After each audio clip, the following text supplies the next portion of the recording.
ustoz biz pul ilmi dasturiga tayyorlanish jarayonida o'zingiz bilasiz konsultativ qildik odamlarni o'rgandik. Ya'ni ularda qanaqa muammo, eng ko'p muammo odamlarda ya'ni pul topaveradi, lekin uni yig'ib tura olmaydi, o'zida ushlab tura olmaydi va qanaqadir moliyaviy maqsad qo'ysa, o'sha moliyaviy maqsadga erishguncha o'sha yig'gan pulini xarajat qilib ishlatib qo'yaveradi. Ya'ni odamlarda kutilmagan xarajatlardan qo'rquv degan narsa juda ham shakllanib ketgan ekanda.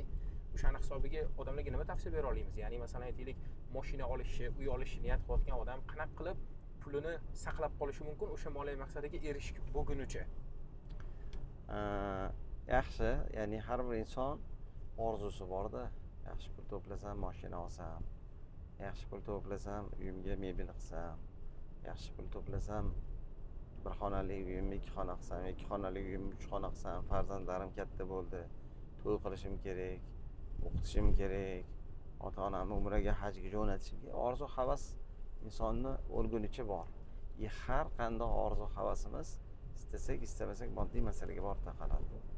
Va bugun insonlarning o'z qarzga kirishining sababi ham shu orzu havasi. Bugun ol, ertaga to'laysan deydigan narsalar aslida mana orzumga yetdi. Nima bo'lsa bo'lar ertaga, seni bugun olmasam bo'lmas deb o'sha telefonmi, o'sha bir qaysidir orzusidagi narsasini mana shuni olay deydi. Bunday faraz qiling, bankdan telefon bo'ladi bugun yoki telefoningizga nima keladi?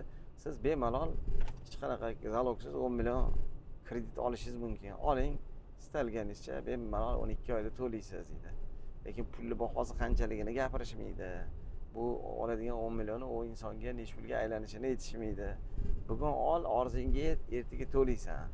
Lekin u foydani o'sha 1 yilga berayotgan bo'lsa, 1 yillik bahosini balkim 20%, 25% qo'yganda mayli edi. 50% ustiga narxi qimmatlashib ketadi. Foizlar bilan. Oyiga 12 oyga bo'lib kichkina summani ko'rsatsa, aslida 50%.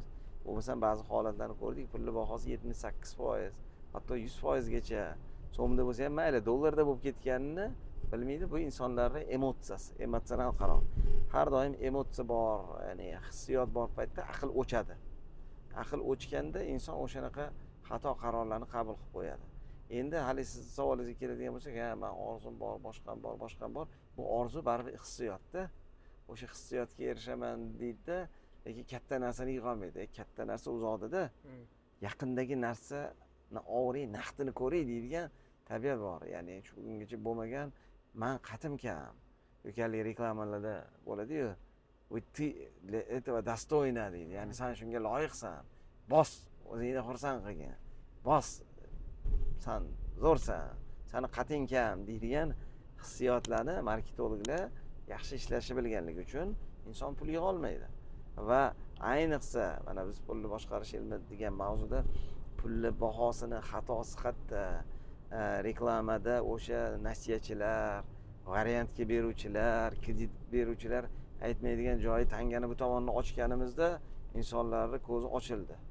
Aslida sizga 25% deb atiga deb bergan puli 78% ga aylanayotgani shunday raqamlar bilan ko'rsatib berdik moliyachi akamiz bilan. O'shaning uchun bu yerda inson tug'ilgandan o'lgungacha moliyaviy masala yonma-yon yuradi hayotida. U yonma-yon yurdimi? Har bir inson, mana o'g'lim bo'ladimi, ukam bo'ladimi, qizim bo'ladimi, jiyanim bo'ladimi, shogirdlarim bo'ladimi, sizlar bo'lasizlarmi yoki biz ko'rib turgan insonlar bo'ladimi?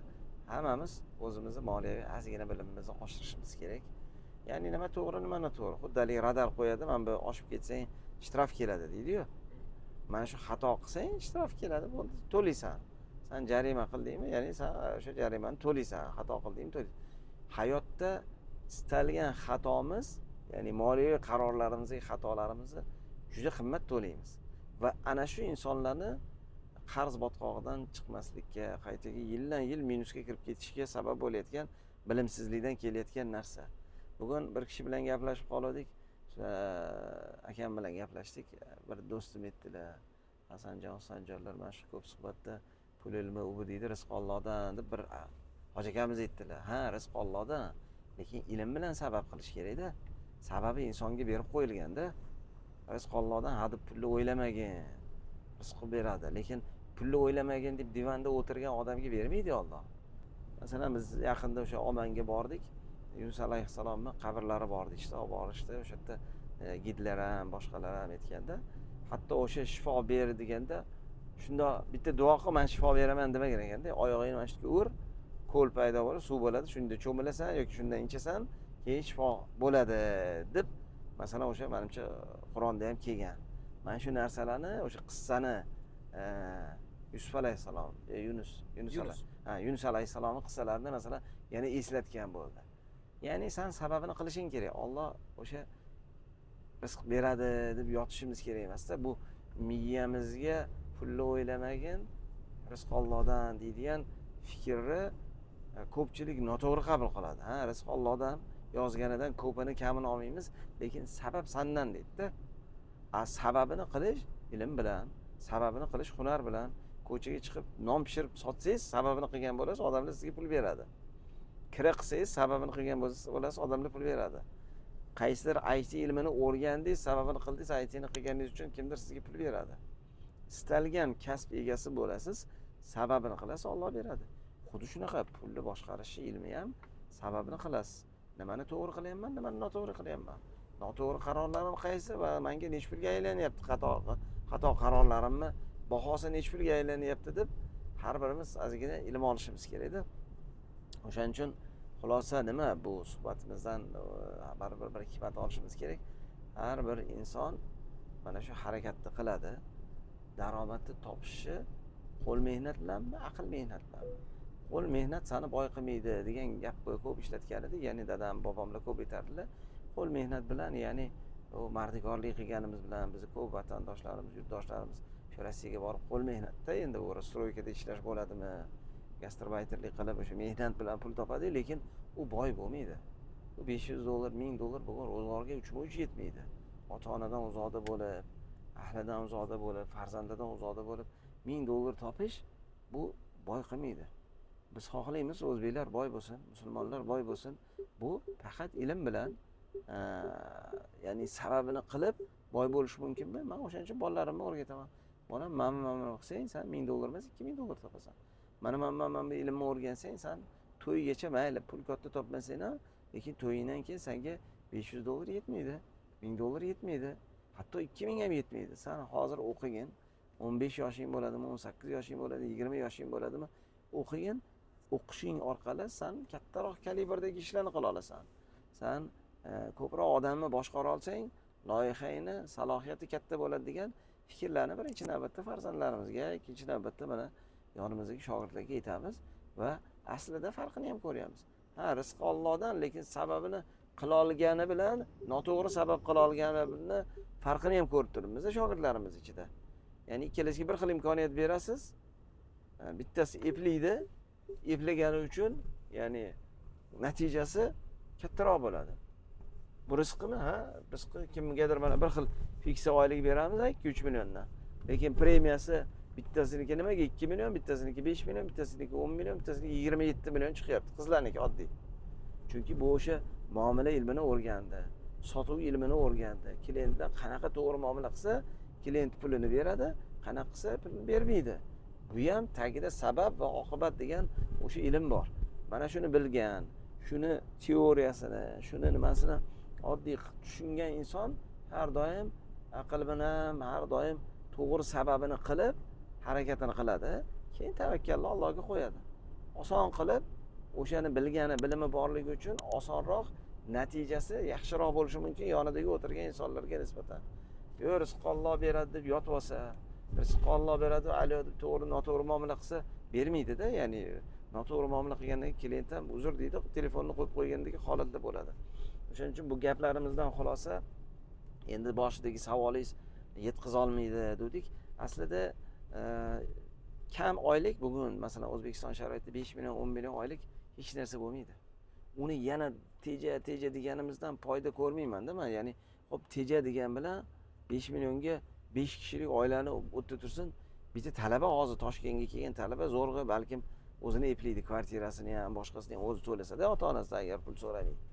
Ya'ni bu uchma-uch bo'ladigan davrda tejash kerak, lekin undan ko'ra qaysi ilmni o'rganing va bu qaysi ilm meni ertaga 5 million emas, 2 barobar ko'proq daromad topa oladigan kasb egasi, hunar egasi bo'lishimga meni olib keladi degan savolni qo'yib yurish to'g'riroqda o'zi birinchisi.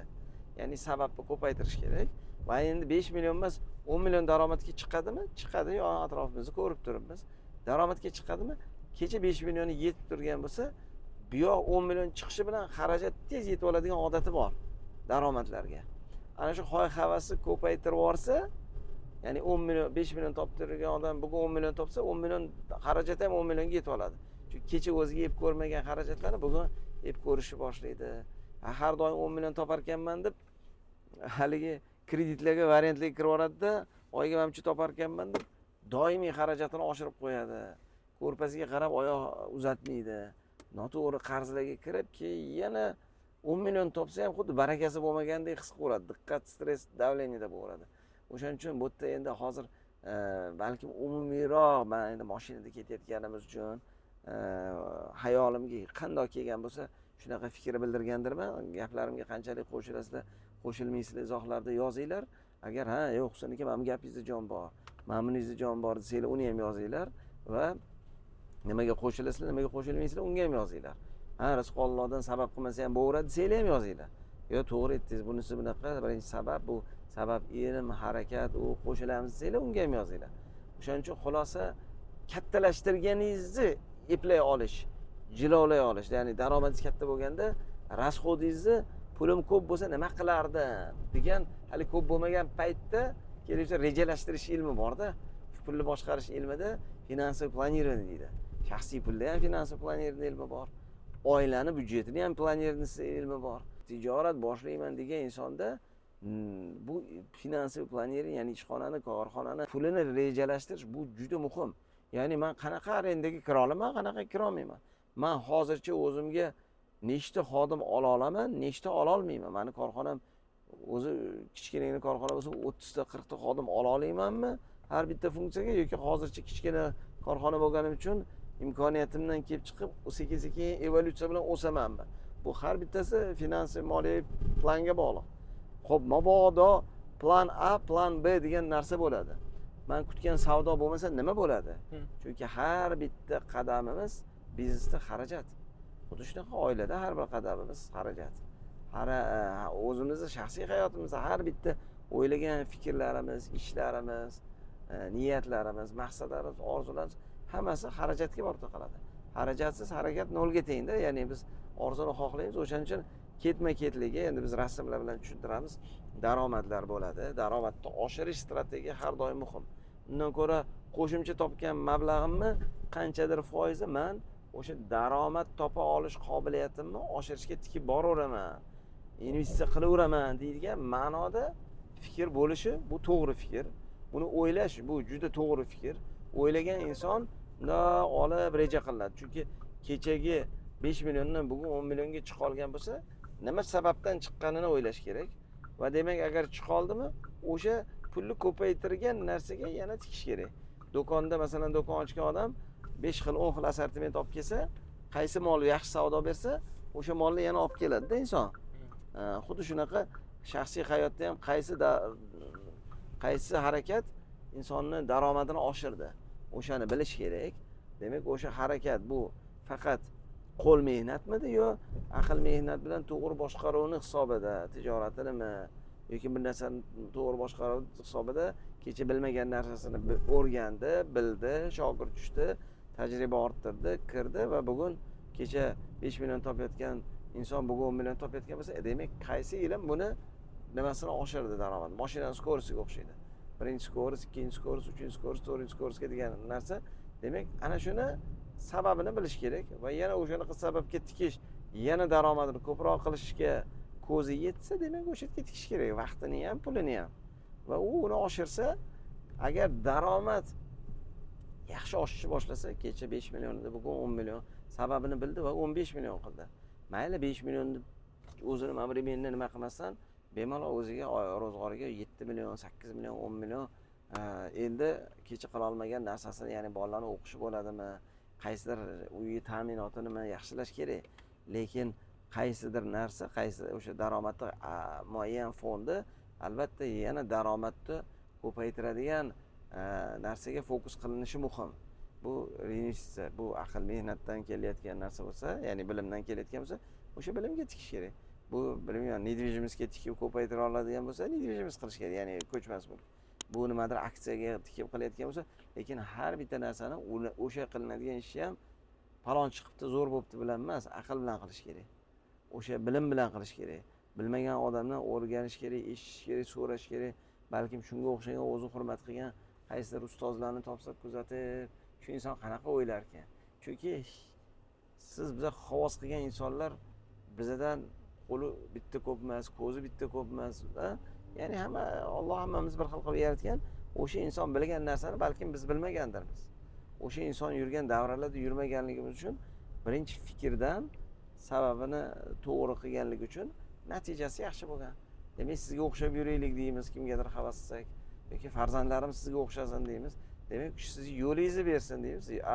Biz bilgan, o'ziga to'q bo'lgan yaxshi tadbirkor do'stlarimiz, insonlar yaxshi tagida o'sha ilm borda o'sha insonlarda yoki ustoz ko'rgan, hayotiy tajriba ko'rgan. O'shaning uchun ba'zi kattalar buni qilsa, qilma, borma kuyasan deydigan ishlar bor. Ayniqsa men ko'p kredit masalalarini aytaman.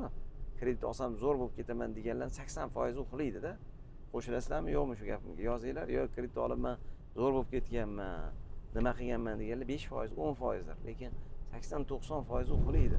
Chunki noto'g'ri qarorlarni ko'p qiladi. Kredit olganda u hamma pul meniki ekan deydi. Aslida bugun olasiz sizniki, ertaga 12 oyga oldingizmi, ko'proq muddatga oldingiz, har oy endi qaytarishingiz kerak. Olganingizda bir maza qilib semiruvdingiz. Keyin uni ustidagi foizi bilan qancha to'layotganingizni hisobini ham analizingiz yo'qda. O'sha narsalar insonni diqqat qilib qo'yadi. Ko'p gapirib yubormadimmi? Izohlarda yozinglar, qanchalik endi fikrlarimga qo'shilasizlar, qanchalik qo'shilmaysizlar. Agar yo'q, aka yaxshi suhbatlar bo'lyapti. Shunaqa suhbatlarni yana bardavom qilinglar desanglar, chunki haligi bepul darslardan ham insonni moliyaviy savodi oshsin deydigan ma'noni o'zimizcha niyat qilgan edik. Mana shuni bepul dars sifatida qabul qilinglar. Ya'ni men buni o'zim bolam uchun, o'zim shogirdlarim uchun, ukalarim uchun degan ma'noda bir video arxiv sifatida yozdim. Bilmayman bu narsani 100 ta odam ko'radi, 1000 ta odam ko'radimi, ko'proq odam ko'radimi? Endi u ko'proq odam ko'rish uchun kommentariyalarda ma'qul kelgan bo'lsa bir duo qilib qo'yinglar. Yaxshi bo'lsa, Husan aka bizga ham mana shu ilmni Alloh yuqtirsin deb amin amin deb yozib qo'yinglar. YouTube o'zbek tilini tushunmasa-da, mana shunga o'xshagan algoritm bor ekan, yo layklar, yo duolar, yo boshqa hisobidan shu ilmlarni ko'proq odamlarga berar ekan. Agar manfaatli bo'lsa, keyingi mavzularimiz nima mavzuda bo'lsa sizlarga qadrli bo'lardi. Ya'ni mulohaza, video mulohaza deb nomlasak ham bo'ladi bu narsani. Ya'ni yurganda, kelganda aytmasam, aytganda kelmaydi deydigan ma'nodagi bir mulohaza video qilgan bo'ldik. Tomoshalar soniga qarab, yana Alloh nasib qilgan bo'lsa bardavom qilishga harakat qilamiz. Sog' bo'linglar, izohlarda fikringlarni kutamiz.